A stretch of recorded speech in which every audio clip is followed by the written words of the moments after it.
Olá pessoal, meu nome é Thiago Bergamini, sou arquiteto, atuo na área comercial da Cozil e hoje eu estou aqui para dar continuidade à gravação de conteúdos que a Cozil tem feito, conteúdos aí com o intuito de informar, colaborar e ajudar aos nossos parceiros e principalmente aos nossos clientes.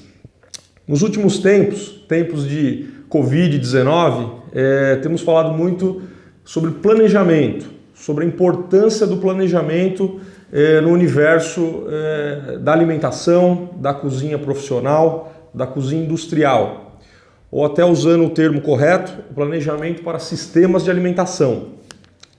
Se você nos acompanhou nos últimos episódios, no SOS Delivery Inspirações para o Autosserviço, a gente falou muito sobre o planejamento e citamos até alguns casos de que algumas empresas que focaram nisso, investiram no planejamento, se saíram melhor, né, foram menos impactadas diante dessa pandemia. Justamente pela importância desse tema, hoje a gente convida o nosso amigo Dimas Rodrigues, que é diretor da Nucleora e é especialista no assunto. Tudo bom, Dimas? Ô, Thiago, tudo bem? Primeiro, eu queria agradecer muito ao convite de vocês. Eu estou muito honrado de estar participando dessa situação que a gente está passando agora e dessas gravações, né?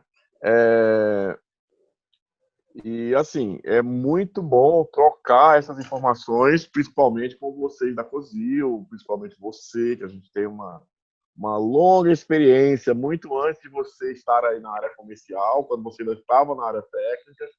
Quando em 2012, eu acho 2012, 2013, não sei, a gente fez 5 cozinhas da Fiat e a gente tinha um foco muito grande no planejamento e você aí com a sua expertise de arquitetura, que foi muito importante para nós da Nucleora, porque a gente tinha 5 obras sendo tocadas à distância, nós da Nucleora íamos toda semana para lá e a gente precisava sempre, olha, mudou isso, mudou aquilo, então a sua visão de arquitetura nos auxiliava demais a resolver aquela situação naquela época. Então, estou muito à vontade de estar falando isso com você.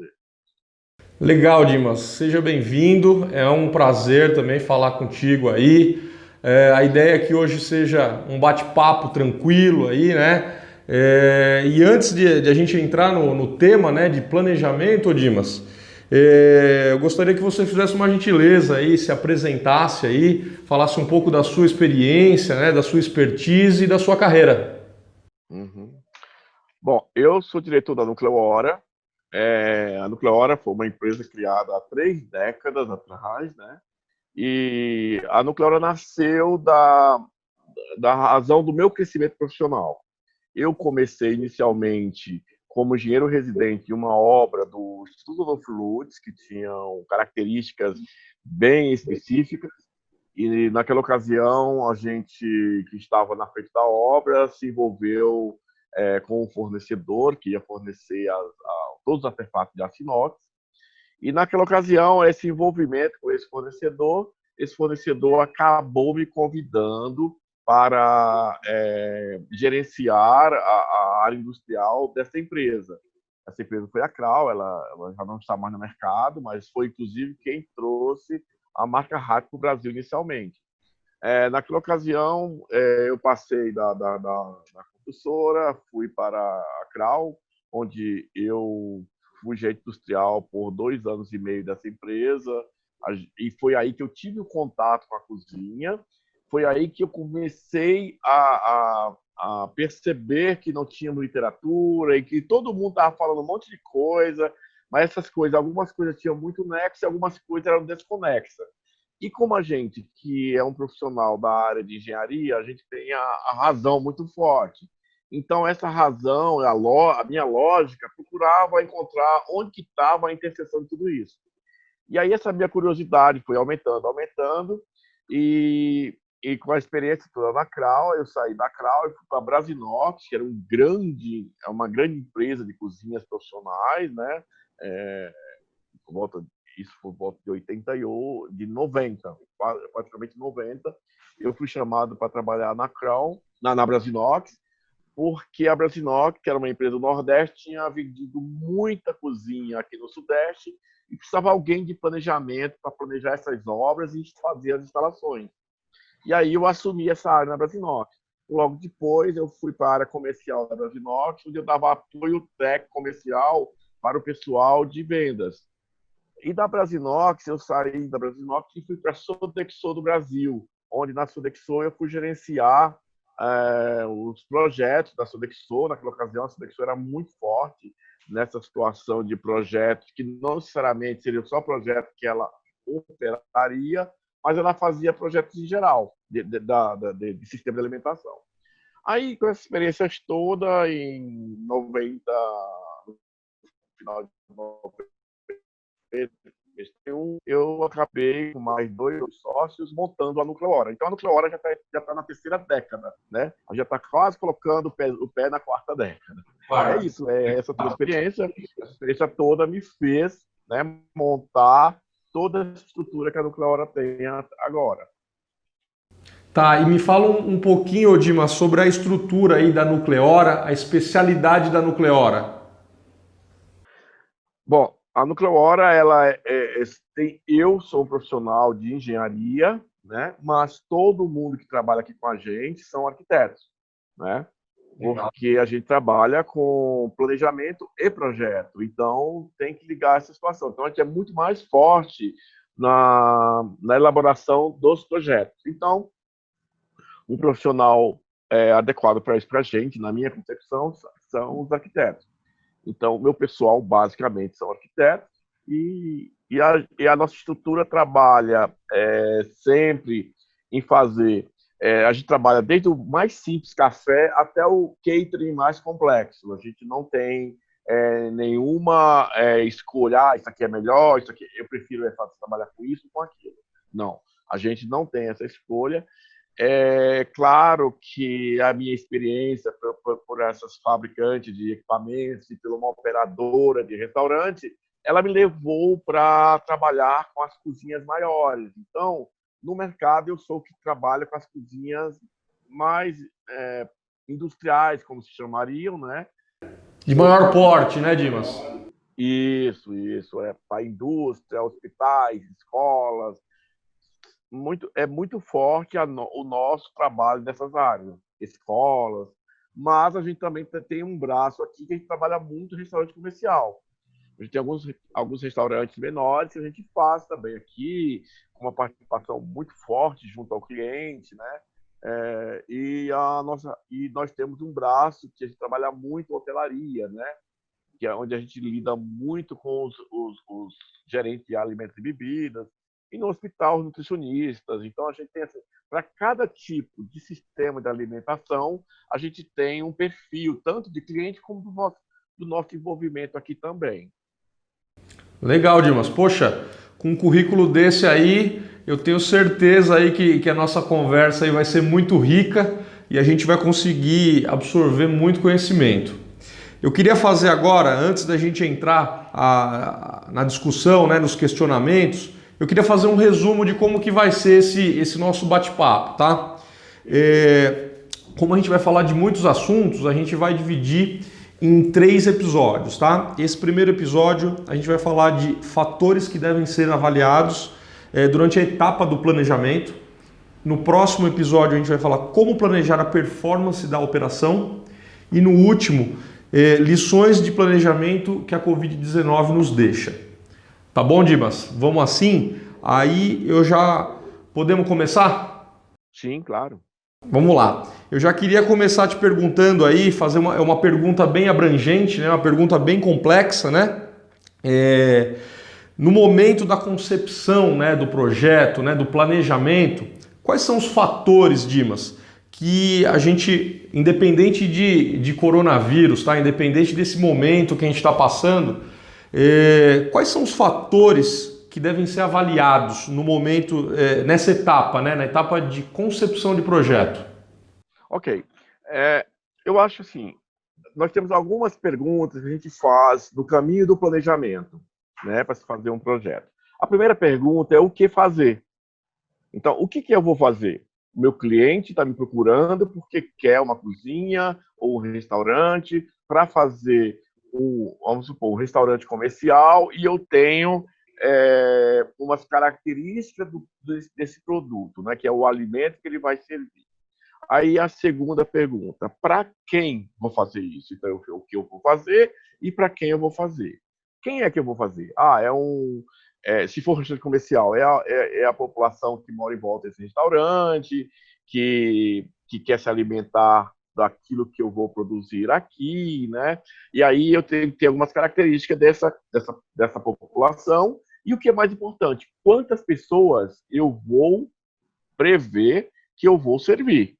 Então eu tinha o que eu vou fazer, para quantas pessoas eu vou fazer.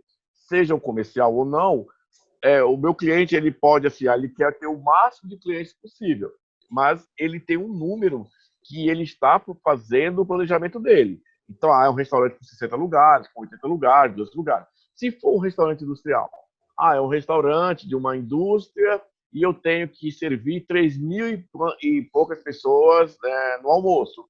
Quantos que é na janta? Tá. Então, esses números são todos importantes. Eu já respondi o que fazer, para quem fazer. E agora sim, como vou fazer isso? Aí, nesse como vou fazer, eu vou ter que ter uma conversa com os gestores desse sistema, e muitas vezes pode ser os profissionais de compra, de suprimento dessa empresa, ou da gestão de recursos humanos, dos nutricionistas, ou até de um colega que seja arquiteto ou engenheiro, que vai falar, olha, Dimas, eu tenho esta área, então eu quero que você faça esse tipo de produto para esta população nessa área que eu tenho. Aí eu começo a receber os limites que vão me nortear o planejamento gráfico, né? De como eu vou distribuir tanto a cozinha como o restaurante. Então eu já tenho aí o que fazer, para quem fazer, como fazer. Agora, onde fazer? Ele vai falar, olha, essa área fica em tal lugar, assim, assim, assado. Se eu tiver, se for dentro de um projeto que eu tenho um outro colega fazendo um projeto maior, então, olha, é tal pavimento, você tem áreas no subsolo, no térreo, no primeiro, etc. Ou ele vai falar para mim, eu tenho um terreno e aí eu vou precisar de informações desse terreno. Levantamento fonotimétrico. Então, tem um monte de informações que vão ser importantes para fazer onde fazer.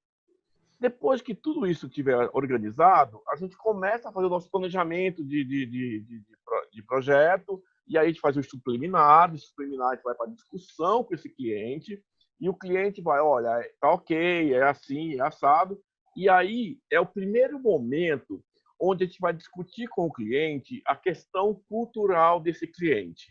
Então, assim, a cultura de cada cliente é muito importante para ser inserida. Eu sou especialista, faço muita situação, mas cada cliente vai dizer quais são as características dele. Olha, isso aqui está ok, mas essa situação eu gostaria de mudar, porque aqui o meu pessoal acontece isso na hora de se alimentar. Tal. Então, a cultura é muito importante, porque senão, desculpa, a gente tem projetos diferentes para situações diferentes. Então, agora o meu cliente está me trazendo mais elementos para me inserir no meu planejamento. Ok. Aí ele falou, não, o caminho é esse, ok, vamos para um anteprojeto. Quando chegar no anteprojeto, nós temos agora que fazer um planejamento financeiro para saber se há viabilidade para ser executado esse projeto. Ok, fizemos, ok, a verba é essa, todas as respostas estão resolvidas, aí assim, eu já tenho quanto vai custar, e aí o meu gestor vai dizer, não, tá ok, tá bom ou não tá, senão ele vai falar, não, esse valor está alto, a gente precisa mudar. Aí mudando, volta de novo às mesmas questões, a gente fez planejamento. Então, planejamento é isso. Ô Dimas, desculpa te cortar aí, é que você vai falando aí, eu vou pensando um monte de coisa aqui. Você até na sua apresentação, você citou aí algumas especialidades suas e da própria Nucleora, né? E assim, até para ilustrar quem está com ideia de abrir um restaurante, né? Quem está querendo ingressar nesse segmento de alimentação, né? Que é esse segmento que a gente está inserido, até para ilustrar que assim, onde que existe cozinha industrial, né? Ou cozinha profissional? Assim, em muitos lugares, né? Por exemplo, restaurantes, hotéis, hospitais, cozinhas centrais, refeitórios, né? Que é a refeição coletiva. Isso interfere na definição do projeto, do planejamento? Sim, claro, claro. É aquela questão da cultura, né? Para cada nicho de mercado que você citou aí, tem uma cultura particular. Então, o restaurante comercial, ele tem uma certa cultura, né? E a gente tem que entender essa cultura desse dono desse negócio, né? E para a gente poder responder à expectativa que ele tem. Na restauração coletiva, existem outras culturas. Além da cultura de cada cliente em especial, existe aí uma quantidade de normas que nós temos que seguir, né? Embora as normas sejam possíveis de se aplicar em todas as possibilidades do sistema de alimentação, mas a gente vai ter as normas da vigilância sanitária, as normas do Ministério do Trabalho, aí as normas da ABNT, e depois as municipais, estaduais, federais, etc., cada um no seu momento, né? Então, assim, isso é que está falando, na hora de trabalhar um restaurante comercial, aí eu tenho que entender a cultura do gestor ou do proprietário desse tipo de negócio. Se eu vou trabalhar uma cozinha em um hotel, eu vou ter que entender a dinâmica do gerente de alimentos e bebidas que vão nortear o projeto. Então, assim, é muito importante essa questão cultural para a gente conseguir planejar e dar a solução que ele precisa. Eu não sei se eu fui claro. Perfeito, não, foi perfeito. E você falando e bateu na tecla da cultura, é muito interessante, né? Porque assim, então, a cultura é muito abrangente. Então, com certeza, o cardápio de um restaurante, isso influencia diretamente na definição do projeto, certo? Correto, correto. Então, assim, no restaurante comercial, por exemplo, que eu tenho um restaurante étnico, ou é italiano, ou é japonês, ou chinês, tem as nuances desse tipo de restaurante. Então, esse cardápio é importante, porque quando eu for escolher os equipamentos que vão ajudá-lo na cocção, que eu vou pedir, olha, cozinheiro, eu preciso de uma chapa devorada ou lisa, vai estar em função do tipo de produto que esse meu cliente quer oferecer. No caso da restauração coletiva, aí já a coisa é mais complexa, porque eu não posso trabalhar, eu não tenho condições de trabalhar com um cardápio fixo, e sim um cardápio variável. Então, aquele sistema de alimentação, ele tem que fazer todas as possibilidades de cardápio que ele imaginou. Então, ele tem um cardápio para segunda, para terça, para quarta, se é carne, se é peixe. Então, eu tenho equipamentos que ele consiga trabalhar essa gama toda de produtos sempre. Então, eu tenho que ter chapas, fogões, fritadeiras, frigideiras, né, fornos combinados, tudo isso que o cardápio que ele quiser produzir, ele vai ter essa possibilidade. No caso das escolas, a gente não pode ter produtos em frituras. Então, as fritadeiras são proibidas na escola. Então, a gente nem coloca nos pratos da escola as fritadeiras. Coloca essas frigideiras, mas as fritadeiras não podem ter. Então, é claro, o cardápio é aquilo, o que eu vou servir para quem.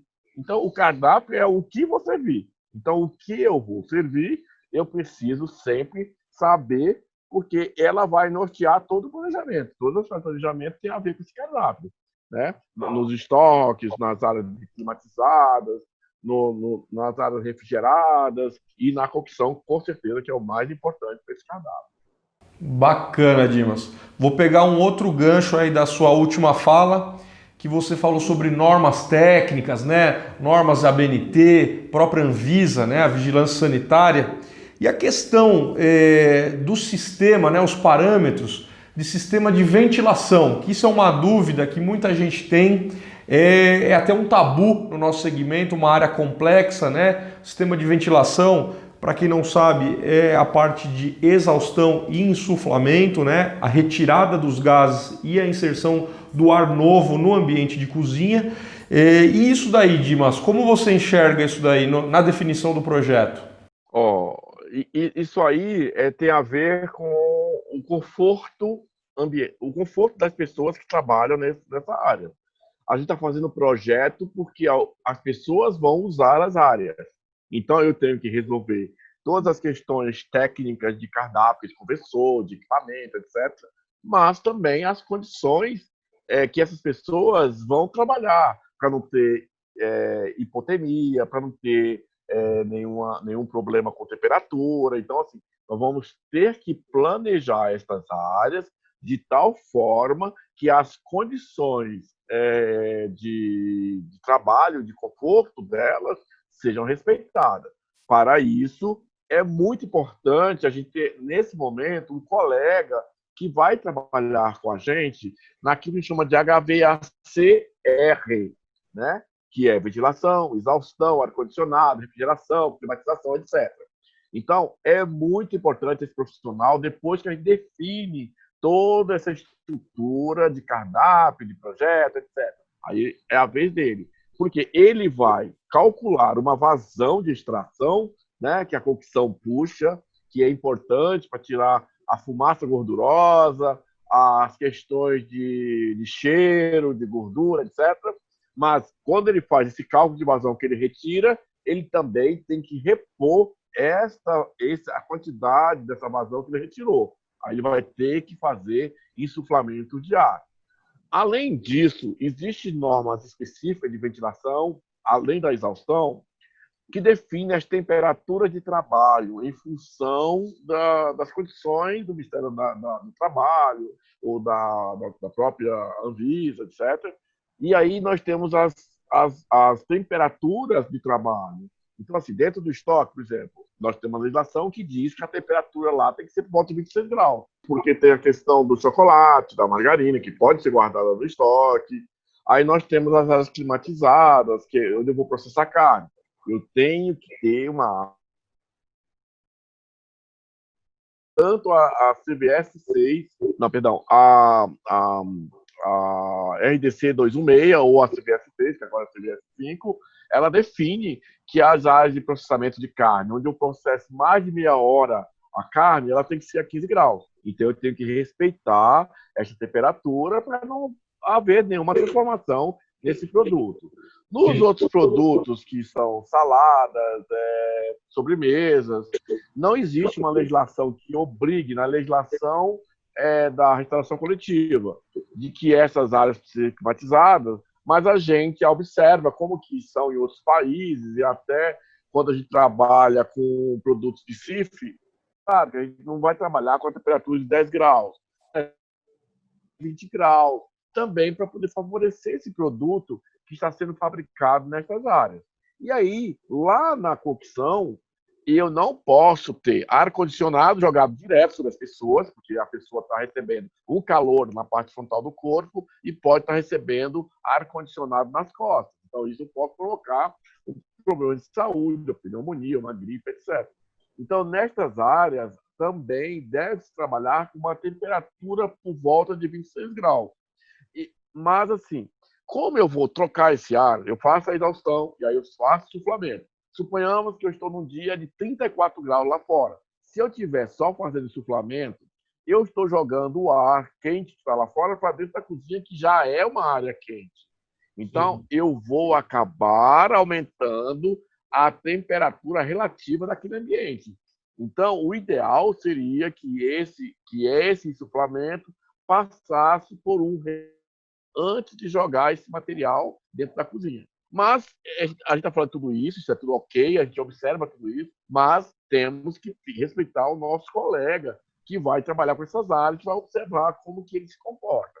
E no restaurante, não, aí é ar-condicionado, né? Já é uma prática normal. No Brasil, a nossa temperatura todo ano está aumentando, então não dá mais para conviver sem o ar-condicionado, em nenhum dos estados brasileiros. Nenhuma região, né? Agora não era só no norte e no nordeste, né? Aqui em São Paulo faz tanto calor quanto, né? Em determinadas épocas do ano, né? Isso mesmo, está aumentando bastante a temperatura todo ano durante o verão no Brasil, em São Paulo, né? Então temos que também, né, não deixar o restaurante sem previsão do ar-condicionado. Não, legal, importantíssimo esse tema aqui, viu, ô Dimas? Agora, passando para o próximo passo, eu queria fazer uma outra pergunta abrangente aí. Vou começar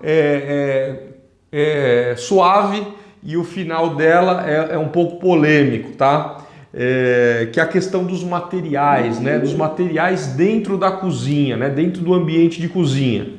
Então, assim, existe piso técnico especialmente feito para cozinhas? Existem materiais de vedação de parede, pintura, próprios para a cozinha? Sim, então a gente tem, nesse caso, observar as características, né, que a cozinha tem e que materiais conseguem atender essas características necessárias. Por exemplo, um piso. Primeiro ponto é a antiderrapância, né? Nós temos que ter um piso que nós trabalhamos com área muito molhada e que esse piso não pode escorregar, porque as pessoas não podem cair, bater com a cabeça, entrar em coma, etc. Como a gente tem casos dessas ocorrências. Aí é o primeiro ponto. Aí, segundo ponto, esse piso tem que ser permeável. Eu não posso ter um piso que ele absorva água ou até a situação de gordura, vinagre, que são materiais comuns na cozinha. Que se isso impregnar nessas placas, elas vão manchar. E aí a gente precisa de material antiderrapante, que seja impermeável, e também nós precisamos ver as resistências desse piso. Nós temos duas resistências importantes que tem que ser levadas em consideração. A primeira é a resistência à compressão. Resistência à compressão é a resistência de suportar as cargas, o peso das pessoas caminhando, os carrinhos andando, etc. Mas nós temos uma situação que é muito importante de resistência desses materiais, que é a resistência à abrasão. Esses pisos têm que estar preparados para resistir ao princípio ativo do detergente, do hipoclorito, desses materiais que são alcalinos, que vão atacar esses pisos, né? Da mesma forma que os pisos, os rejuntos também têm que ter esta situação de características para evitar toda essa intercorrência. Na parede, a parede, nós temos que ter materiais resistentes ao choque mecânico. Então, a minha cerâmica de uma parede, ela tem que ter necessariamente uma resistência suficiente para suportar as cargas dos carros ou de qualquer uma outra situação que age na cozinha. E se a gente não levar em consideração essa situação, a gente vai ter paredes que vão trincar, placas que vão cair, né? Então a gente não pode, embora a lei no começo, a lei fosse assim, eu preciso de uma barra lisa até tantos metros de altura. A barra lisa é uma pintura epóxi sobre um revestimento de um embolso qualquer. Então isso não é suficiente, porque qualquer choque que eu tenha lá, eu vou quebrar e vai ficar alguma reentrância nessa parede e isso vai começar a formar fungo. Então, isso vai prejudicar o sistema de alimentação. Então, eu preciso de um material que seja resistente. A questão de 2 metros de altura, como tem algumas legislações, a gente a gente tem alguns conceitos que a gente não pode levar isso em consideração, porque a umidade ela vai até onde ela consegue alcançar. Então, toda a altura da parede vai ter penetração de umidade, gordura, de pó. Então, eu levo o mesmo material até o forro. O forro, a gente tem que ter um material que seja lavável, que a lei exige que seja lavável. Ao mesmo tempo, tem que ser modular, porque eu tenho que acessar as instalações que estão no entreforro, né, como a exaustão, ventilação, até as questões elétricas. Então, esse material tem que ser lavável, mas ao mesmo tempo tem que ser modulado. Então, eu tenho que retirar, porque eu poderia ter um forro de gesso acartonado, que é liso, né? Eu poderia ter uma tintura à base de um rum biocida, que aí não provocaria nenhuma questão de fungo, mas no dia que eu precisar fazer uma revisão, eu tenho que quebrar esse material. Se eu quebrar esse material, eu vou ter que fazer uma intervenção na cozinha. Porque depois que eu fizer a intervenção, eu vou ter que lixar, pintar, fazer um monte de coisa nesse forro. E aí, isso não tem uma boa comunicação com o que eu faço na cozinha. Então, assim, é muito perigoso. Então, a gente tem, nesse planejamento de materiais, a gente tem que escolher o material correto para evitar essas intercorrências. Então, o material bom é um gesso acartonado com uma película de PVC bem fina para dar essa condição de impermeabilidade e de lavagem, porque eu tenho que lavar porque a lei exige que eu lave. Legal, perfeito, perfeito. Então a gente deu essa introdução de materiais, a importância do uso do material correto. Agora vem a parte polêmica. E quanto aos equipamentos? O aço inox, qual que é o aço inox, Dimas? Posso usar o aço 430 dentro da cozinha? Nos meus projetos, pelo amor de Deus, não. O aço 430 ele é um aço ferroso. Então, isso significa que ele tem carbono na sua composição. Se ele tem carbono, ele vai oxidar, né? Então, na oxidação, logo vai aparecer uma oxidação, e eu não posso ter oxidação dentro da cozinha, porque a legislação das áreas de processamento e manipulação diz que eu tenho que usar hipoclorito para lavar a bancada toda vez que eu mudar de operação. Se eu estiver trabalhando com carne bovina e eu tiver que trabalhar com a carne suína, eu vou ter que limpar tudo com hipoclorito para poder colocar a carne suína em cima. Senão as bactérias da carne bovina podem passar para no momento que eu estiver trabalhando com a carne suína.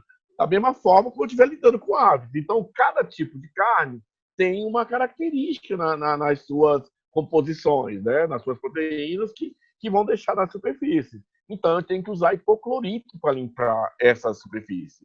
O hipoclorito, o aço 430 não está preparado para hipoclorito. Depois de alguns meses de hipoclorito, ele vai enferrujar com certeza.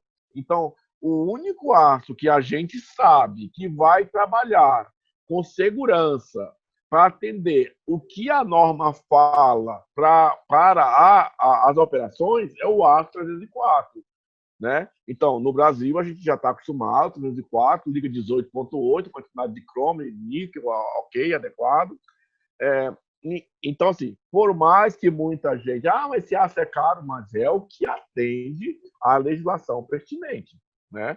Para a gente atender aos nossos colegas que vão fazer suas operações de manipulação, higienização, o melhor caminho é o aço 304. E assim nós concluímos esse primeiro episódio falando dessa etapa de planejamento de sistemas de alimentação. Então, recapitulando aqui alguns pontos que a gente tratou, a gente falou de cultura, a gente falou de cardápio, a gente falou de normas de vigilância técnica, de onde, como, a questão do custo, né, da viabilidade financeira do negócio, que às vezes o cliente final acha que contratando um especialista isso vai acabar ficando mais caro, né? Vai extrapolar o orçamento e, na verdade, o especialista ele vai ajudar o cliente final a reduzir os custos, né? E atendendo todas essas normas, né? A questão do onde e do como, na questão de horário de atendimento, isso interfere, né, no dimensionamento do projeto, né? Ainda mais com essa questão da Covid, né? A operação vai ser mista, a operação vai ter delivery, vai ter salão. Então acho que tudo isso a gente consegue colocar no pacote dos principais pontos de planejamento do sistema de alimentação. Gostaria de agradecer a todos que acompanharam a gente aqui até agora, convidá-los aí para os próximos episódios, agradecer ao Dimas aí. Até mais, Dimas!